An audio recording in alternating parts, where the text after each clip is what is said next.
Hi friends, this is NJ, host on this channel. So we will start our discussion on the third nakshatra in the series of the 27 nakshatras. So the nakshatra on which we will have our discussion today is the Krittika Nakshatra.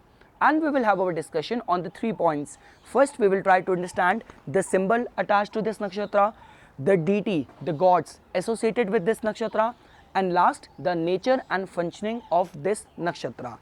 Like the way I always say, our ancient sages have only attached those symbols which are completely in sync with the behavior, with the functioning of these nakshatra. So having a strong grip on these principles like symbol, the deity, you will get to know a lot about the innate nature of these nakshatras.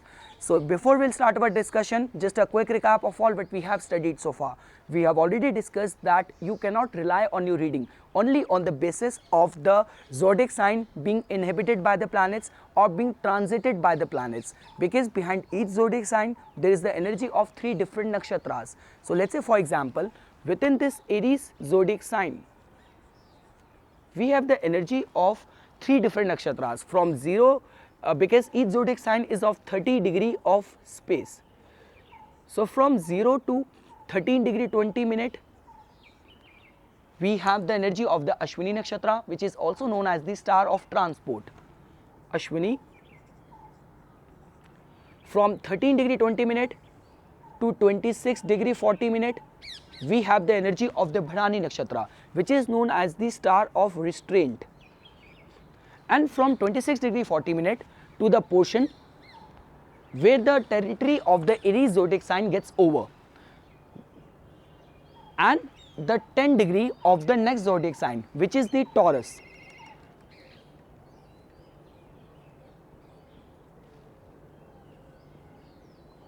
We have the energy of the Krittika Nakshatra. So Krittika Nakshatra occupies 3 degree 20 minutes within the Aries zodiac sign and rest of the 10 degree within the Taurus zodiac sign. So now comes the question about the functioning of this nakshatra. So first of all, how this nakshatra got discovered by our ancient sages. You know, when they looked at the sky, they saw 7 brightest stars in the star cluster of the Pleiades. So when our ancient sages, they looked at the sky, so in this star cluster, which carries in total 17 stars, they saw the 7 brightest stars closed together with a very strong close proximity and in the form of a necklace. So this is how Krittika Nakshatra got discovered. Now when it comes to the name, the Krittika itself, see, it means one who cuts, the cutters. And you know, there's one more way to look at it, because it also has a strong affinity with the word Kirti, which means fame, feats, accomplishment. So all of that holds a lot of significance in the innate nature and the functioning of this nakshatra, which you will get to know once we'll start our discussion, and we'll continue further in this discussion. So first is the symbol attached to this nakshatra. So the symbol attached to this nakshatra is all the fine and the sharp edge instruments. Now that could be a razor, that could be a blade, that could be a knife. So all of that get associated with this nakshatra, which tells about the critical nature, the ability to cut, pierce, to cut through all the negativity and reach the deeper truth.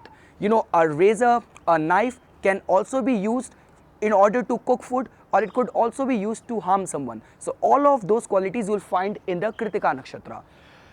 Next symbol attached to this nakshatra is of a flame, any kind of flame. And last is the bird peacock. So peacock is also associated as a symbol of this Krittika Nakshatra. So we have the 3 symbols attached to it: any cutting edge instrument, flame, and the peacock.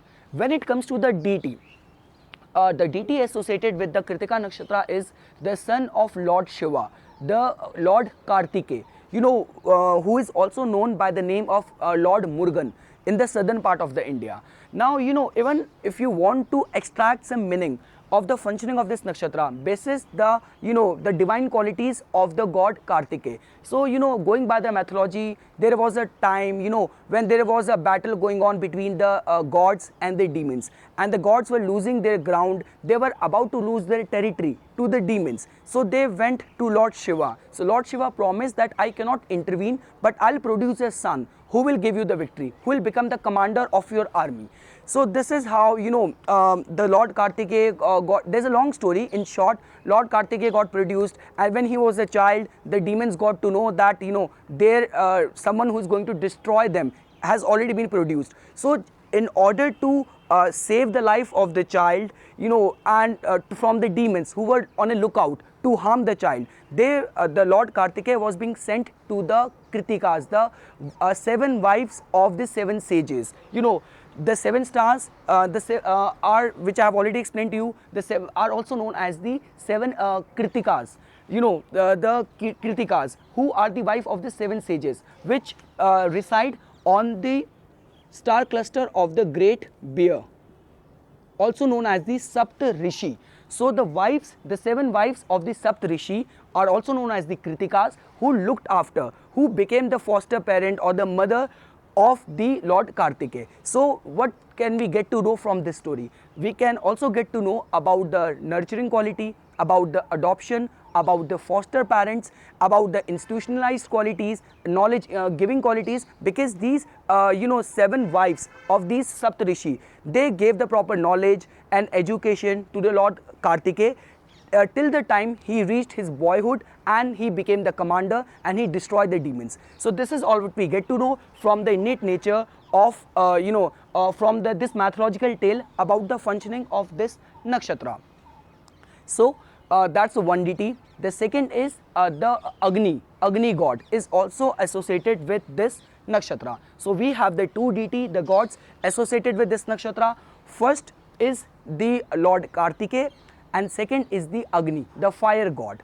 When it comes to the functioning of this nakshatra, so first of all, as I have already explained, this nakshatra is all about critical attitude. This nakshatra, the people under the influence of this nakshatra doesn't like to beat around the bush. On your face is the approach which these people have. They are very critical, they are very truth loving, because of the rulership of the sun. Sun rules this Krittika Nakshatra. So they have all the divine qualities of the sun in the form of justice loving, fighting for the social causes, humanitarian causes. So all of these qualities, even if this nakshatra, you will not find it in a very revengeful kind of way, energy manifesting in a very revengeful way. You need to understand the energy, the kind of aura of a king with a commander. Sun is a king, who has a regal personality. He has to manage all the chores of the business. So he couldn't be as ferocious like of a commander, which is the nature of a Mars. So they have this critical attitude, but this is not something which is going to become in the form of becoming revengeful or becoming very pessimistic. So they are very straightforward, but only for the matters which requires to be very serious, which requires a very serious attention, which requires a very firm grip. So this is what the nature of this Krittika people remains to be. So this is something which I wanted to say as my take on the Krittika Nakshatra. In the coming videos, we will try to understand some more hidden part and the more functioning and the nature of this nakshatra. So I hope you guys found this video informational. For further more updates and notification on astrology, please subscribe my channel and like my Facebook page. Thanks.